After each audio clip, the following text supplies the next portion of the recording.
Anak yang soleh itu anak yang tahu kalau dia seorang laki-laki nanti, secantik apapun istrinya, selucu apapun anak-anaknya, sebanyak apapun harta yang dia miliki, sehebat apapun dia di mata anak buahnya, demi Allah, orang tua tidak pernah menjadi nomor 2 dalam hidup. Ini banyak orang yang suka salah ini. Cuma gara-gara dunia, orang tua panjang mata menanti kedatangan anak. Jangan, ya, jangan. Anak yang soleh tahu sekali, sampai kapanpun ibumu, ayahmu, sampai kapanpun. Dunia nggak membuat dia lupa ada berkah keramat dunia hidup di atas muka bumi ini. Dia nggak repot datang ke makam-makam para wali. Orang tua nomor 1 yang dia temui. Ini orang hebat. Ini banyak di antara kita, makam-makam didatengin, di mana saja didatengin, ngalap berkah. Orang tua panjang mata, berlinang air mata menanti, mana anakku? Mana pohon yang pernah kutanam? Mana pohon yang pernah kurawat? Kudengar dia sudah mulai berbuah, ingin kurasakan buahnya. Berani mengeluarkan dana jutaan untuk hal-hal yang gak disyariatkan. Ini orang tua panjang mata. Rela ndak rela, orang tua kita akan mendengar dan melihat. Ma, aku pengen nikah, aku pengen berkeluarga, Ma. Ya orang tua ya seneng lah. Cuma kalau inget metik buahnya belum terasa, ya ada perasaan kayak gimana gitu loh. Karena dia tahu setelah ini dia akan menikah. Bahwa anak orang ada kehidupan yang berbeda yang bakal dia rasa. Orang tua makin hari makin rentan, bukan makin seger. Yang perempuan dibawa orang, ya Allah. Baru kemarin perasaan mainin poni, ini anak perempuan kita, betul. Baru kemarin mainin kepangan rambutnya, ya Allah. Ya Allah, baru kemarin perasaan saya titah dia, titah, ya Allah. Belajar jalan, bisa berlari bawa sesuatu, coret-coret tembok, aduh Masya Allah. Sekarang udah gede, dibawa orang, ya Allah, Masya Allah. Yang laki dekat sama mamahnya. Baru kemarin tangan mungilnya kita tuntun, kalau kelepas dia nangis, betul. Sekarang tangannya keker besar, tangan ibunya keriput, betul. Mau nangkep tangan anak pun sudah mulai susah. Membawa anak orang datang dengan gagah, cium tangan, cipika-cipiki, udah. Ma, kita jalan dulu, Ma, ya. Udah, Mama, udah. Digandeng tangan kekasihnya, dirangkul pundaknya. Ini anak laki ndak tahu ibunya kayak diiris-iris jantungnya. Dia lihat tangannya yang keriput, ya Allah. Udah berapa lama tangan ini nggak dibawa sama anak ini? Udah berapa lama tangan ini nggak digandeng sama anak saya? Kita merasa bangga akur merangkul istri kita, ibu kita ngelihat pundaknya. Udah berapa lama pundak ini gak dirangkul seperti itu, ya Allah. Dulu aku berdandan secantik-cantiknya, ku dandankan anaknya, ku bawa di hadapan kawan-kawanku bangga. Lihat anakku. Tapi dia gak pernah berdandan rapi membawa aku ke hadapan teman-temannya. Lihatlah ibuku. Ibunya sudah kebayang, ya Allah, ini anak bakal minta nikah sebentar lagi. Yang wajar kalau orang nanam pohon pengen metik buah, wajar. Ini buah belum terasa, pohon sudah mau dibawa, kebayang tidak? Ya Allah. Mulai dia kebayang. Sehingga rasa-rasa seperti ini menjadi tumpukan rasa di hati orang tua kita, yang nanti pada akhirnya dia pun bakal kembali ke hadirat Allah, kita pun bakal kembali ke Allah, betul? Sementara yang namanya kemuliaan datang dengan cara sabab yang benar. Ridallah fi ridal walidain wa sukhtullah fi sukhtil walidain. Ridanya Allah ada di ridho orang tua, murkanya pun sama.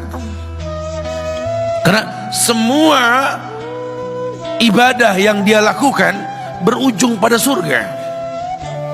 Dan yang paling gampang ketika dia mau menaklukkan dunia, demi Allah, berkah orang tua dulu yang dia ambil. Ini dirasa oleh orang mulia yang Nabi katakan, innahu min ahlis sama, innahu min ahlis sama. Manhu? Siapa dia? Sahabat, manusia yang pernah hidup zaman sahabat tapi nggak ketemu Rasul, yang bernama Uwais Al-Qarni, pemuda miskin pengembala kambing di negeri Yaman. Padang tandus yang dia tinggal di situ, yang dia kesampingkan hidupnya untuk ibunya, untuk ibunya.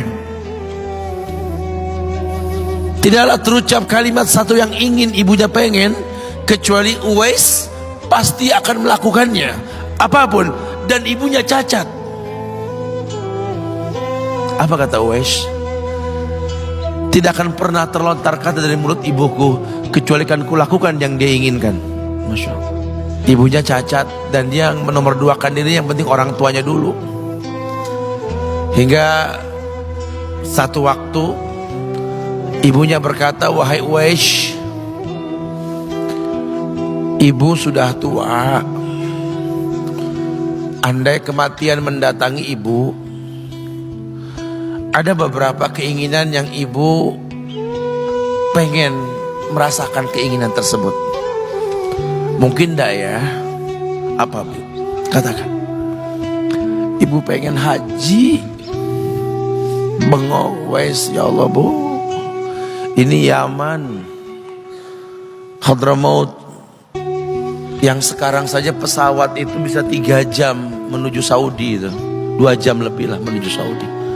Ini lebih jauh lagi, kebayang berapa ratus kilo, berapa ribu kilo nggak tahu. Ya baiklah ibu, kata Uwais, aku tidak pernah menolak permintaan ibuku, tapi kali ini aku tidak bisa menjawab karena mikir gimana caranya ini. Apalagi dia seorang pemuda yang punya penyakit sopak, ada tanda-tanda putih di bagian badan itu kayak pano besar gitu tuh. Udahlah, terserah gimana nantilah.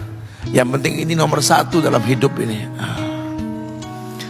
Dia beli seekor anak sapi, digendong tiap hari itu sapi sama si Uwais menuju puncak gunung.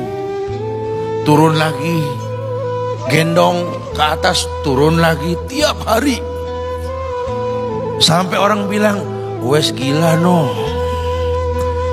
Orang sapi dipiara, dia digendong tiap hari naik gunung yang tinggi. Sampai nggak berasa, dikatakan 8 bulan dia lakukan itu. Sehingga terbentuklah fisiknya yang bagus karena olahraga tiap hari bawa itu sapi.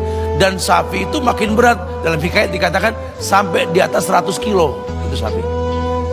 Kemudian dia tetap gendong ke atas dan dia yakin, bismillah saya yakin. Sampailah bulan haji, ibu naik ke pundakku, digendong ibunya dari negeri Yaman. Subhanallah, gak ada yang gak mungkin. Lihat, dibawa ibunya ke Mekah, bertawaf di Ka'bah, dunia menyaksikan. Bahkan hikayat mengatakan dia sempat bertanya kepada sahabat Abdullah bin Umar, aku telah menggendong ibuku dari negeri Yaman menuju Mekah, bertawaf di Ka'bah ini, sudahkah aku membayar jasa ibuku? Apa kata sahabat Abdullah bin Umar? Bahkan satu hentakan napas pun ketika melahirkanmu belum terbayar. Bahkan satu hentakan napas pun ketika melahirkanmu belum terbayar. Dia selesaikan tawafnya, dia selesaikan tawafnya. Selesai tawaf, dibawa ibunya ke makom Ibrahim untuk sholat 2 rakaat. Selesai sholat, dia angkat tangan, dia berdoa kepada Allah, ya Allah, ampunkanlah ibuku ya Allah. Ampunkan ibuku ya Allah. Masukkanlah dia ke sorgamu ya Allah. Masukkan dia ke sorgamu ya Allah. Ibunya berbisik, Uwais, sudahlah, mintalah pada Tuhanmu ampunan untuk dirimu dan sorga untukmu. Wallahi wahai ibu, Allah ampunkan kamu, Allah masukkan kamu ke sorga, cukup untukku, ridhomu yang kubutuhkan wahai ibu. Lihat, manusia saleh, hasil doa Rabbi habli minas solihin. Lihat, makanya ketika Nabi mengatakan innahu min ahli sama, ini manusia penghuni langit, Umar, Ali, temui Uwais.